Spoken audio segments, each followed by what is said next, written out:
سلام له خورشید د 1 بجې خبرونو ته ښه راغلاست. د ولسي جرګې له وروستي نوملړه د لرې کړای شویو کسانو لخوا نن سهار د ټاکنو خپلواک کمیسیون دروازه وتړل شوه. دوی ادعا کوي چې د ټاکنیز شکایتونو کمیسیون له دوی سره سیاسي چلند کړی او له اسنادو پرته یې نومونه له وروستي نوملړه ویستي دي. دوی خبرداری ورکوي تر هغې چې نومونه یې بیرته په نوملړ کې ورزیات نشي خپلو اعتراضونو ته دوام ورکوي. تر دې مخکې ولسمشرې ماڼۍ د ټاکنیز شکایتونو له لوري د ولسي جرګې له وروستي نوملړه له حذف شویو نوماندانو غوښتي وو چې قانون ته درناوی وکړي او په عملي کولو کې هم ونډه واخلي. په هرات کې په یوې کېږدۍ کې د اور لګېدنې له امله د یوې کورنۍ 2 ماشومانو خپل ژوند له لاسه ورکړ. د هرات د امنیه قمندانۍ د مطبوعاتو برخې سرپرست سید احمد محمدي وایي دغه پیښه تېره شپه نږدې 11 بجې د انجیل ولسوالۍ په مسلم آباد سیمه کې په تناره کې د سون توکو د ناسم کارونې له امله رامنځته شوې ده. د نوموړي په وینا په دې پیښه کې یوه مور له خپلو 3 لورانو سره هم ټپي شوې ده. له 4 ورځو راهیسې په غزني ښار کې د افغان ځواکونو او طالبانو ترمنځ جګړه روانه ده.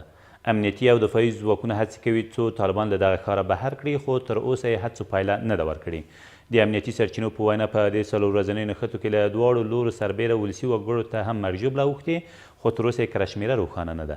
له دې سره سم د غزني یو شمېر فعالین وایي چې د دغه ولایت اوسیدونکي له اوبو او خړو سربیره د روغتیایي چوپړتیاو له کموالي سره هم مخ دي. له دې سره سم ولسمشر غني وایي ډېر ژر به لا نور حمایوي ځواکونه غزني ته ولیږل شي. ښاغلی غني زیاتوي تېره ورځ یې د اعلی سرقمندانۍ په بیړنۍ ناسته کې د غزني له ملکي او پوځي مسؤلینو د غزني ښار د نظامي او بشري وضعیت په هکله معلومات اوریدلي دي. د نوموړي په وینا دغه معلوماتو په رڼا کې یې غزني ولایت ته د لا زیاتو حمایوي ځواکونو د لیږلو پرېکړه کړې چې ډېر ژر به دغه ولایت ته ورسیږي. په ورته وخت کې د زابل امنیه قمندان وایي طالبانو غوښتل د زابل غزني لاره هم وتړي څو غزني ته د مرستندویو ځواکونو د ورتګ مخه ونیسي خو افغان ځواکونو یې مخه نیولې ده. محمد مصطفی مایار وایي دغه عملیات تېره ورځ پیل او په اترس کې د کلات شاجوی لاره د طالبانو له شتونه پاکه او نږدې 20 ماینونه هم کشف او شان کړی شوي دي.